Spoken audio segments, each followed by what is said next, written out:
गणरायाची आराधना ही मराठी माणसाच्या रक्तात भिनलेली आहे। मग तो जगाच्या पाठीवर कुठेही गेला तरी गणपतीची पूजा अर्चा करणं, त्याला त्याचे आवडीचे पदार्थ खाऊ घालणं, नैवेद्य दाखवणं, या सगळ्या मराठी परंपरा मराठी माणसं जगभरातच जोपासतात। पिढ्यानपिढ्या गावी जाऊन गणपती साजरा करणारा मराठी माणूस परदेशातही शक्य तितका परंपरा जपण्याचा प्रयत्न करतो। ऑस्ट्रेलियातील मेलबर्नच्या पश्चिम भागातही अशीच महाराष्ट्रातून गेलेली काही कुटुंब स्थायिक झाली आहेत। तिथं गेल्या साधारण दशकभरापासून दरवर्षी गणेशोत्सव, नवरात्र, दिवाळी असे सण उत्सव एकत्र येऊन साजरे केले जातात। मेलबर्नमध्ये जवळजवळ राहणारी ही कुटुंब घरोघरी गणेशाची स्थापना करतात।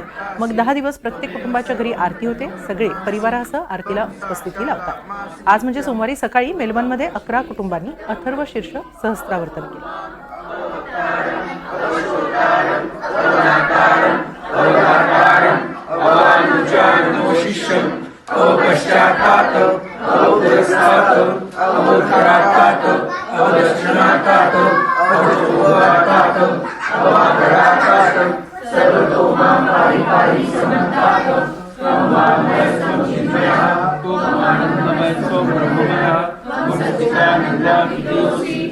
प्रत्यक्षं ब्रह्मासि त्वं ज्ञानमयो विज्ञानमयोऽसि।